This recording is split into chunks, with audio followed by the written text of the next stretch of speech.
ಮುಖ್ಯಮಂತ್ರಿ ಸಿದ್ದರಾಮಯ್ಯನವರು ಕೊಟ್ಟಂತ ಒಂದು ಹೇಳಿಕೆ ಅಂತಾರಾಷ್ಟ್ರೀಯ ಮಟ್ಟದಲ್ಲಿ ಸುದ್ದಿಯಾಗಿದೆ. ಪಾಕಿಸ್ತಾನದ ಪ್ರಮುಖ ಟಿವಿ ಚಾನೆಲ್ ಜಿಯೋ ನ್ಯೂಸ್ ಕೂಡ ಮುಖ್ಯಮಂತ್ರಿ ಸಿದ್ದರಾಮಯ್ಯನವರ ಹೇಳಿಕೆಯನ್ನು ಟೆಲಿಕಾಸ್ಟ್ ಮಾಡಿದೆ.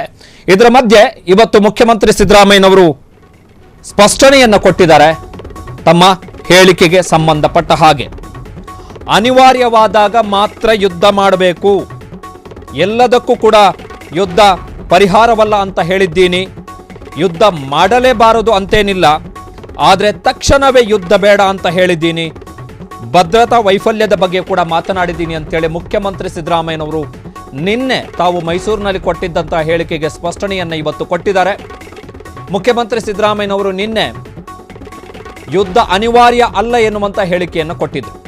ಯುದ್ಧ ಅನಿವಾರ್ಯವಲ್ಲ ಅಂತೇಳಿ ಆ ಹೇಳಿಕೆಯನ್ನು ಪಾಕಿಸ್ತಾನದ ಪ್ರಮುಖ TV news channel Jio news telecast ಮಾಡಿತ್ತು. ಭಾರತದಲ್ಲೂ ಕೂಡ ಯುದ್ಧದ ವಿರುದ್ಧವಾಗಿ ಮಾತುಗಳು ಕೇಳಿ ಬರ್ತಾ ಇದೆ. ಕರ್ನಾಟಕದ ಮುಖ್ಯಮಂತ್ರಿಗಳು ಕೂಡ ಯುದ್ಧದ ವಿರುದ್ಧವಾಗಿ ಮಾತನಾಡಿದ್ದಾರೆ ಅಂತೇಳಿ ಪಾಕಿಸ್ತಾನದ ಟಿವಿ ಚಾನೆಲ್ನ ಆ ಸುದ್ದಿಯನ್ನು ಉಲ್ಲೇಖಿಸಿ ಬಿಜೆಪಿ, ಕರ್ನಾಟಕ ಬಿಜೆಪಿ ಒಳಗೊಂಡಂತೆ ಬಿಜೆಪಿಯ ನಾಯಕರು ಮುಖ್ಯಮಂತ್ರಿ ಸಿದ್ದರಾಮಯ್ಯನವರ ವಿರುದ್ಧ ಮುಗಿಬಿದ್ದಿದ್ರು. ಸೊ ಇವತ್ತು ಮುಖ್ಯಮಂತ್ರಿ ಸಿದ್ದರಾಮಯ್ಯನವರು ಅದಕ್ಕೆ ಸ್ಪಷ್ಟನೆಯನ್ನು ಕೊಟ್ಟಿದ್ದಾರೆ. ಸೊ ಮುಖ್ಯಮಂತ್ರಿ ಸಿದ್ದರಾಮಯ್ಯನವರು ಏನು ಹೇಳಿದ್ದಾರೆ ನೋಡೋಣ.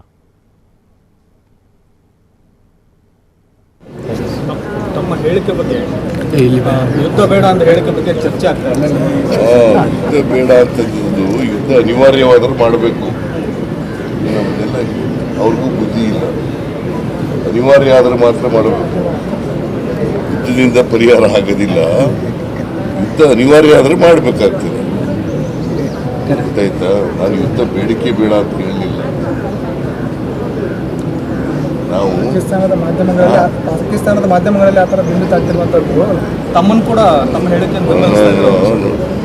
ನಾನು ಪಾಕಿಸ್ತಾನದವ್ರ ಜೊತೆ ಯುದ್ಧನೇ ಮಾಡೋದೇ ಬೇಡ ಅಂತ ಹೇಳಲಿಲ್ಲ.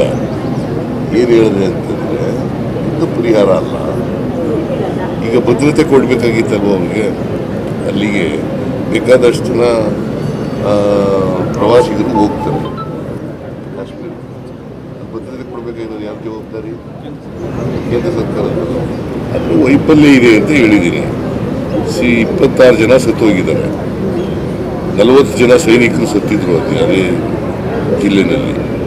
ಸೊ ಅದಕ್ಕೆ there is a failure of the intelligence. Government of ಇಂಡಿಯಾದವರು ಸೆಕ್ಯೂರಿಟಿನ ಸರಿಯಾದ ರೀತಿಯಲ್ಲಿ ಕೊಟ್ಟಿರಲಿಲ್ಲ. ಅಲ್ಲಿ ಭದ್ರತೆ ವ್ಯವಸ್ಥೆಯನ್ನ ಸರಿಯಾಗಿ ಮಾಡಬೇಕಾಗಿತ್ತು. ಯಾತ್ರಾರ್ಥಿಗಳು ಹೋಗಂತ ಸ್ಥಳ. ಮತ್ತೆ ಹಿಂದೆ ಪುಲ್ವಾಮಾದಲ್ಲಿ 40 ಜನ ಸೈನಿಕರು ಸತ್ತೋಗಿದ್ದಂಥ ಜಾಗ.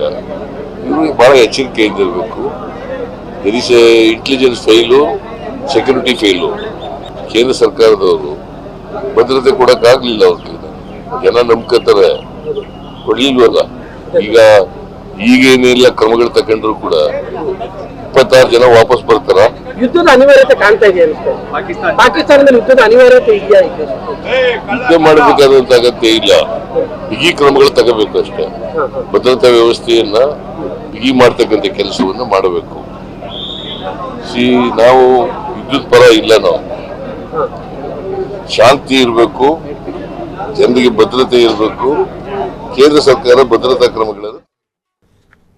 ಸೊ ಈಗ ಸಿದ್ದರಾಮಯ್ಯನವರು ಹೇಳಿದಂತಹ ಸ್ಟೇಟ್ಮೆಂಟ್ ಇದು ನಿನ್ನೆಯದ್ದು. ಅಂದರೆ ಮುಖ್ಯಮಂತ್ರಿ ಸಿದ್ದರಾಮಯ್ಯನವರ ಈ ಹೇಳಿಕೆಯೇ ನಿನ್ನೆ ವೈರಲ್ ಆಗಿತ್ತು. ಅದಾದ ಬಳಿಕ ಇವತ್ತು ಮತ್ತೆ ಮುಖ್ಯಮಂತ್ರಿ ಸಿದ್ದರಾಮಯ್ಯನವರು ಸ್ಪಷ್ಟನೆಯನ್ನು ಕೊಟ್ಟಿದ್ದಾರೆ. ಮುಖ್ಯಮಂತ್ರಿ ಸಿದ್ದರಾಮಯ್ಯನವರ ಹೇಳಿಕೆಯನ್ನು ಯಾಕೋ ಔಟ್ ಆಫ್ ಕಂಟೆಸ್ಟ್, ಅಂದರೆ ಅದರ ನಿಜವಾದ ಅರ್ಥ ಏನಿತ್ತು ಅದನ್ನು ಮೀರಿ ರಿಯಾಕ್ಟ್ ಮಾಡ್ದಂಗಿದೆ ಬಿಜೆಪಿ. ಮಿಲಿಟರಿ ಆಪರೇಷನ್ ಅಂದರೆ ಮಿಲಿಟರಿ ಕಾರ್ಯಾಚರಣೆಗೂ ಯುದ್ಧಕ್ಕೂ ಅಜಗಜಾಂತರ ವ್ಯತ್ಯಾಸ ಇದೆ. ಮಿಲಿಟರಿ ಆಪರೇಷನ್ ಅನ್ನೇ ಯಾರೂ ಕೂಡ ಬೇಡ ಅಂತ ಹೇಳ್ತಾ ಇಲ್ಲ. ಮುಖ್ಯಮಂತ್ರಿ ಸಿದ್ದರಾಮಯ್ಯನವರು ಕೂಡ ಬೇಡ ಅಂತ ಹೇಳ್ತಾ ಇಲ್ಲ. ಯುದ್ಧ ಅಂದರೆ ವಾರ್, ಕಂಪ್ಲೀಟ್ ವಾರ್. ಅದು ಯುದ್ಧ. ಮಿಲಿಟರಿ ಆಪರೇಷನ್ ಅಂದರೆ ಈಗ ಪುಲ್ವಾಮಾ ದಾಳಿ ಆದಂತಹ ಸಂದರ್ಭದಲ್ಲಿ 2019ರಲ್ಲಿ, 2016ರಲ್ಲಿ ಉರಿ ದಾಳಿ ಆದಂತಹ ಸಂದರ್ಭದಲ್ಲಿ ಟಾರ್ಗೆಟೆಡ್ ಮಿಲಿಟರಿ ಆಪರೇಷನ್ಗಳಾದವು. ಅದನ್ನು ನಾವು ಸರ್ಜಿಕಲ್ ಸ್ಟ್ರೈಕ್ ಅಂತ ಕರೆದ್ವಿ. ಟಾರ್ಗೆಟೆಡ್ ಮಿಲಿಟರಿ ಆಪರೇಷನ್ ಅಂದರೆ ಭಾರತದ ಭೂಪ್ರದೇಶದಿಂದಲೇ ಭಾರತ ಪಾಕ್ ಆಕ್ರಮಿತ ಕಾಶ್ಮೀರದಲ್ಲಿ ನುಸುಳಿ ಅಲ್ಲಿ ತಮ್ಮ ನೆಲೆಗಳನ್ನು ಮಾಡಿಕೊಂಡಿರುವಂತಹ ಭಯೋತ್ಪಾದಕ ಸಂಘಟನೆಗಳ ನೆಲೆಗಳ ಮೇಲೆ ಭಾರತ ತನ್ನ ಭೂಪ್ರದೇಶದಿಂದಲೇ ದಾಳಿಯನ್ನು ಮಾಡುವಂಥದ್ದು. ಟಾರ್ಗೆಟೆಡ್ ಅಂದರೆ ಇಂತಹ ಪ್ರದೇಶದಲ್ಲಿದ್ದಾರೆ, ಅಲ್ಲಿ ಕ್ಷಿಪಣಿಗಳನ್ನು ಉಡಾಯಿಸುವಂಥದ್ದು, ಅಲ್ಲಿ ದಾಳಿ ಮಾಡುವಂಥದ್ದು, ಭಯೋತ್ಪಾದಕರ ನೆಲೆಗಳನ್ನು ಧ್ವಂಸಗೊಳಿಸುವಂಥದ್ದು. ಇದು ಟಾರ್ಗೆಟೆಡ್ ಮಿಲಿಟರಿ ಆಪರೇಷನ್ ಅಥವಾ ಸರ್ಜಿಕಲ್ ಸ್ಟ್ರೈಕ್. ಯುದ್ಧ ಬೇರೆ, ಮಿಲಿಟರಿ ಆಪರೇಷನ್ ಬೇರೆ. ಸೊ ಮುಖ್ಯಮಂತ್ರಿ ಸಿದ್ದರಾಮಯ್ಯನವರ ಈ ಸ್ಟೇಟ್ಮೆಂಟ್ನ ಬಳಿಕ, ನಿನ್ನೆ ಕೊಟ್ಟಂಥ ಸ್ಟೇಟ್ಮೆಂಟ್ನ ಬಳಿಕ ವಿರೋಧ ಪಕ್ಷದ ನಾಯಕ ಆರ್ ಅಶೋಕ್ ಮುಖ್ಯಮಂತ್ರಿ ಸಿದ್ದರಾಮಯ್ಯನವರನ್ನು ಪಾಕಿಸ್ತಾನ ರತ್ನ ಅಂತ ಕರೆದಿದ್ದಾರೆ. ತೇಜಸ್ವಿ ಸೂರ್ಯ ಇವತ್ತು ಬೆಂಗಳೂರಲ್ಲಿ 10,000 ಮೀಟರ್ ದೂರದ ಮ್ಯಾರಥಾನ್ನಲ್ಲಿ ಭಾಗವಹಿಸಿದ್ದಾರೆ. ಅಂದರೆ ಇವರು ಸಂಭ್ರಮಾಚರಣೆಗೆ ಏನು ಅಡ್ಡಿಯಾಗಿಲ್ಲ. ಈಗ ತೇಜಸ್ವಿ ಸೂರ್ಯ ಇವತ್ತು 10K ಮ್ಯಾರಥಾನ್ ಇದೆ ಬೆಂಗಳೂರಲ್ಲಿ ಇತ್ತು, ಅದರಲ್ಲಿ ಭಾಗವಹಿಸಿದ್ದಾರೆ. ಬೆಂಗಳೂರು ದಕ್ಷಿಣ ಲೋಕಸಭಾ ಕ್ಷೇತ್ರದ ಸಂಸದ. ಇವರ ಸಂಭ್ರಮಾಚರಣೆಗಳು, ಇವರ ಕಾರ್ಯಕ್ರಮಗಳಿಗೆ ಏನು ಅಡ್ಡಿಯಾಗಿಲ್ಲ ಯಾವುದಕ್ಕೂ. ಅವರು ಕೂಡ ಮುಖ್ಯಮಂತ್ರಿ ಸಿದ್ದರಾಮಯ್ಯನವರ ವಿರುದ್ಧ ಮಾತನಾಡಿದ್ದಾರೆ. ಆರ್ ಅಶೋಕ್ ಮಾತನಾಡಿದ್ದಾರೆ, ಡಾಕ್ಟರ್ CN ಅಶ್ವತ್ಥನಾರಾಯಣ್ ಮಾತಾಡಿದ್ದಾರೆ. ಪ್ರಶ್ನೆ ಇರುವಂಥದ್ದು ಯುದ್ಧ ಬೇಕಾ ಬೇಡವಾ? ಯುದ್ಧ ಬೇಕಾ ಬೇಡವಾ ಅನ್ನೋದಕ್ಕಿಂತ ಯುದ್ಧದ ಅನಿವಾರ್ಯತೆ ಇದೆಯಾ? That is the question. In case ಯುದ್ಧದ ಅನಿವಾರ್ಯತೆ ಇದೆ ಎನ್ನುವುದಾದರೆ ಸರ್ಕಾರ ಕ್ರಮವನ್ನು ಕೈಗೊಳ್ಳಬಹುದು. ಕೇಂದ್ರ ಸರ್ಕಾರ ನಾವು ಪಾಕಿಸ್ತಾನದ ಮೇಲೆ ಯುದ್ಧವನ್ನು ಘೋಷಣೆ ಮಾಡಿದ್ದೀವಿ ಅಂತ ತನ್ನ ನಿರ್ಧಾರವನ್ನು ಪ್ರಕಟಿಸಬೇಕಾಗತ್ತೆ. ಅಂಥದ್ದೊಂದು ನಿರ್ಧಾರಕ್ಕೆ ಬಂದರೆ ಮಿಲಿಟರಿ ಆಪರೇಷನ್ಗೆ ಜನಸಾಮಾನ್ಯರಿಗೆ ಕಮ್ಯುನಿಕೇಷನ್ ಮಾಡುವಂಥ ಅಗತ್ಯ ಏನಿಲ್ಲ. Military operation part of the daily operations ಇದ್ದಂಗೆ ಇರುತ್ತೆ. ಬಟ್ ಯುದ್ಧ ಅಂತ ಆದಾಗ ಅದನ್ನು ಕನ್ವೆ ಮಾಡಬೇಕಾಗತ್ತೆ ರಾಷ್ಟ್ರದ ಜನತೆಗೆ. ನಾವು ಯುದ್ಧ ಮಾಡ್ತಾ ಇದ್ದೀವಿ, ಯುದ್ಧ ಘೋಷಣೆ ಮಾಡಿದ್ದೀವಿ, ನಾವು ಪಾಕಿಸ್ತಾನದ ಜೊತೆಗೆ ಯುದ್ಧಕ್ಕೆ ಇಳಿದಿದ್ದೀವಿ. ಯಾಕಂತ ಹೇಳಿದ್ರೆ ಯುದ್ಧದ ಪರಿಣಾಮಗಳು ಬೇರೆ ರೀತಿ ಇರ್ತವೆ. ಯುದ್ಧದ ಪರಿಣಾಮಗಳೇ ಬೇರೆ ರೀತಿ ಇರ್ತವೆ. ಅದು ನೇರವಾಗಿ ದೇಶದ ಪ್ರತಿಯೊಬ್ಬ ಜನಸಾಮಾನ್ಯನ ಮೇಲೆ ನೇರವಾಗಿಯೇ ಪರಿಣಾಮ ಬೀರುತ್ತೆ. ಬಟ್ ಮಿಲಿಟರಿ ಆಪರೇಷನ್ಗಳು ಆ ರೀತಿ ಅಲ್ಲ. ಸೊ ಅದರ ವ್ಯಾಪ್ತಿ ಇತಿ ಮಿತಿಗಳನ್ನು ಅರ್ಥ ಮಾಡಿಕೊಳ್ಳಕ್ಕಾಗದಂತಹ ಆರ್ ಅಶೋಕ್ ಅಂತಹ ವಿರೋಧ ಪಕ್ಷದ ನಾಯಕ ಪಾಕಿಸ್ತಾನದ ಜಿಯೋ ನ್ಯೂಸ್ ಟೆಲಿಕಾಸ್ಟ್ ಮಾಡಿದೆ ಅಂತ ಹೇಳಿದ್ರೆ ಅವ್ರು ಮಾಡಿದ್ದಾರೆ. ಇದರಲ್ಲಿ ವಿಚಿತ್ರ ಅಂತ ನನಗೆ ಅನಿಸ್ತಾ ಇರುವಂಥದ್ದು ಕಾಂಗ್ರೆಸ್ನವರ ಇಬ್ಬಗೆಯ ನೀತಿ. ಮುಖ್ಯಮಂತ್ರಿ ಸಿದ್ದರಾಮಯ್ಯನವರು ಹೇಳಿರುವಂಥದ್ದು ಯುದ್ಧ ಬೇಡ ಅಂಥೇಳಿ. ನೀವು ಇತರೆ ಮಿಲಿಟರಿ ಆಪರೇಷನ್ಗಳನ್ನು ಕೈಗೊಳ್ಳಬೇಡಿ ಅಂಥೇಳಿ ಯಾರೂ ಹೇಳ್ತಾ ಇಲ್ಲ. ಈವನ್ ಸರ್ವಪಕ್ಷಗಳ ಸಭೆಯಲ್ಲೂ ಕೂಡ ನೀವು ಯಾವುದೇ ಕ್ರಮಗಳನ್ನು ಕೈಗೊಂಡ್ರೂ ಕೂಡ ನಾವು ಅದಕ್ಕೆ ಬದ್ಧ ಅಂತ ಹೇಳಿದ್ದಾರೆ ಎಲ್ಲ ವಿರೋಧ ಪಕ್ಷಗಳು. ಯಾರು ಕೂಡ ಮಿಲಿಟರಿ ಆಪರೇಷನ್ಸನ್ನು ನೀವು ಮಾಡಲೇಬೇಡಿ, ಭಯೋತ್ಪಾದಕ ನೆಲೆಗಳ ಮೇಲೆ ನೀವು ದಾಳಿಯನ್ನು ಮಾಡಬೇಡಿ, ಸರ್ಜಿಕಲ್ ಸ್ಟ್ರೈಕ್ ಮಾಡಬೇಡಿ ಅಂತ ಯಾರು ಇನ್ಕ್ಲೂಡ್ ಮಿಸ್ಟರ್ ಸಿದ್ದರಾಮಯ್ಯ ಕೂಡ ಹೇಳ್ತಾ ಇಲ್ಲ ಮಾಡಬೇಡಿ ಅಂತ. ಹೇಳ್ತಾ ಇರುವಂಥದ್ದೇನು, ಯುದ್ಧದ ಅನಿವಾರ್ಯತೆಯ ಬಗ್ಗೆ ಮುಖ್ಯಮಂತ್ರಿ ಸಿದ್ದರಾಮಯ್ಯನವರು ಪ್ರತಿಕ್ರಿಯೆಯನ್ನು ಕೊಟ್ಟಿದ್ದಾರೆ. ಅದು ಮಾಧ್ಯಮಗಳು ಕೇಳಿದಂತಹ ಸಂದರ್ಭದಲ್ಲಿ. ಜೊತೆಗೆ ಭದ್ರತಾ ವೈಫಲ್ಯದ ಬಗ್ಗೆ ಮುಖ್ಯಮಂತ್ರಿ ಸಿದ್ದರಾಮಯ್ಯನವರು ಮಾತಾಡಿದ್ದಾರೆ. ನಿನ್ನೆಯೂ ಮಾತಾಡಿದ್ದಾರೆ, ಇವತ್ತು ಮಾತಾಡಬೇಕು.